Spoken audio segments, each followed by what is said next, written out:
Hello, I'm Jeff Patterson. This is Daniel Tran, Stephen Burt.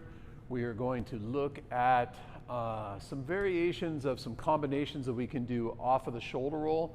It's nice if you're teaching a class to take a concept like the shoulder roll and play it from some different angles so the students don't get bored. Sometimes if you're doing the same thing over and over again, they start to feel like they're doing too much of one thing.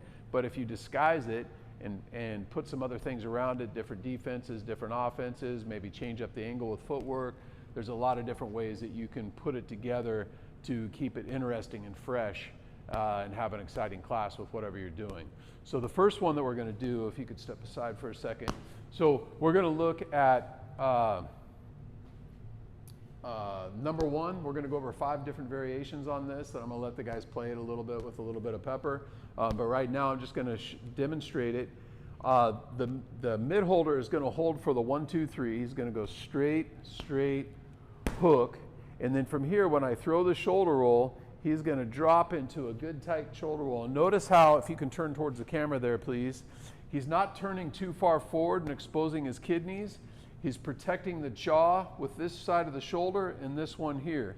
Now, when that punch comes in, he doesn't need, I see a lot of times people will put this hand up in front, but if they do this, he's going to pop himself in the head sometimes. What you're trying to do, like if you could kind of feed me the straight right here, I'm putting that shoulder in front of the punch. So when that comes in, just checking it here. Okay. So what we're going to do for the whole combo, you're going to go 1, 2, 3, shoulder roll and straight hook straight, and kick to finish. Okay. You guys demonstrate. Let's do about maybe 5 or 6 of those, please.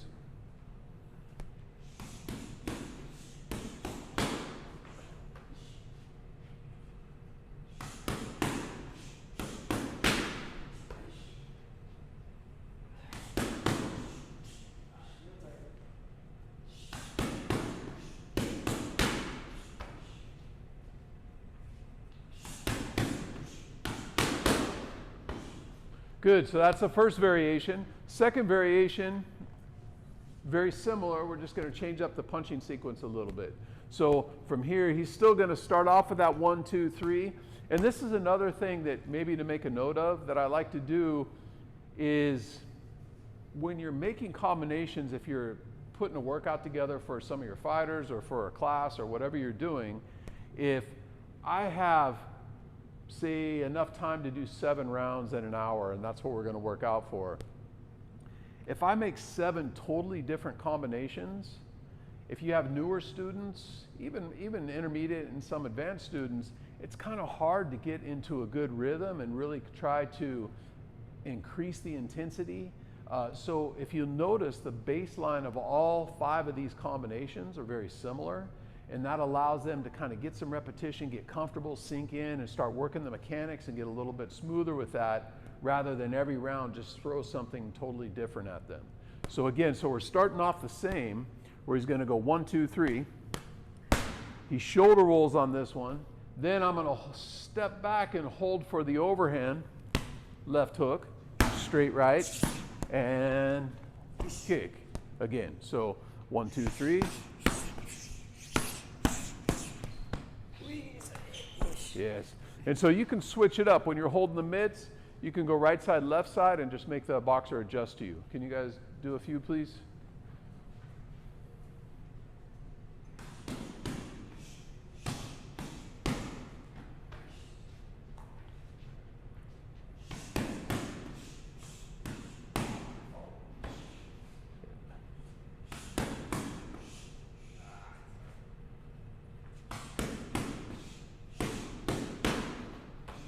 And on that recoil rhythm after that kick, try to come back with an attentive stance.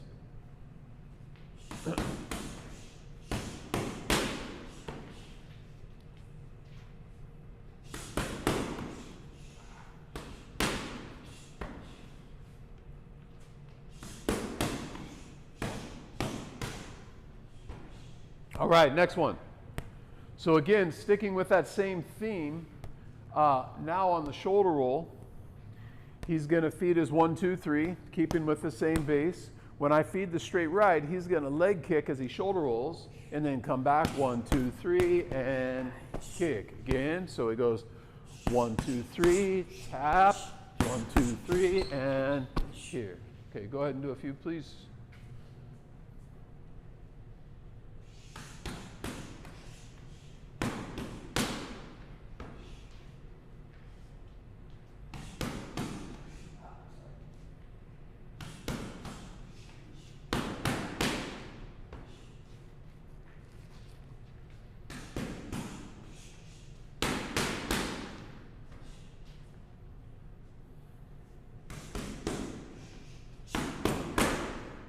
All right, good. All right, next one. Again, same theme. We'll come off here. He's going to go with his 1, 2, 3. Now this time on the shoulder roll, he's going to side kick to that front leg. Finish. 1, 2, 3, and kick. And notice how just a little kind of bit of advice on holding the kicks with the focus mitts. These are not made for kicking, so if you notice, we're just going really light on the kicks so we don't injure the pad holder. Sometimes you'll see people hold the pads like this with focus mitts. This is very dangerous because if they're kicking hard, it's going to be very difficult, hard on the wrists. Plus they're so small, it's easy for that kick to come over and maybe catch you in the head. So what I like to do is hold the kick, or the pad here, and this one behind the wrist to support the wrist. Now if they make a mistake, if anything, maybe they're hitting your elbow, and you're a little bit more protected here. Plus you can hide your head behind that. But again, remember, just general rule, being safe on these are accurate kicks. We're not going to try to sink it in because we're not holding the big pad. So let's go ahead and do that one a few times.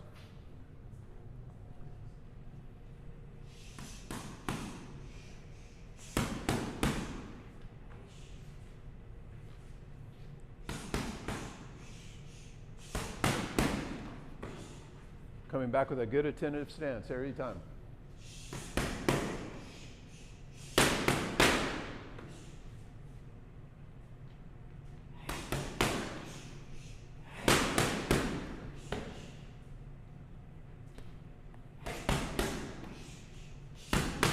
All right, we're going to do one more off of this.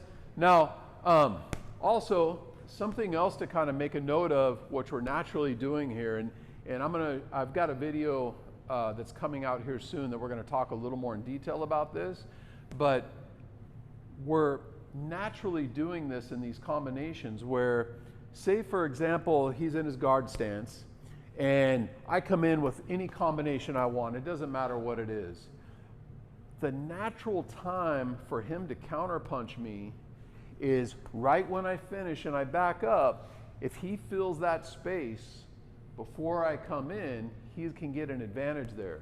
So if you'll notice, well, what we're doing is we're trying to go over that, and then when he tries to fill that space, I'm countering his counter on that. So I'm kind of setting him up. So there's a lot of drills we do to work on that strategy, which again, we'll go in a little more detail in another video, but I just wanted to point that out so you can kind of see that and be aware of that as something that's going on. All right, this last one in this series that we're going to do is he's going to feed his 1, 2, 3.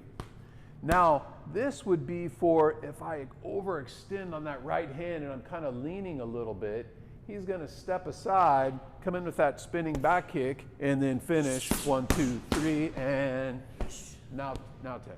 So again, what we do off of this, you're going to go 1, 2, 3. I overextend, hit, and finish 1, 2, 3, and kick. All right, can you guys do a few of that one, please?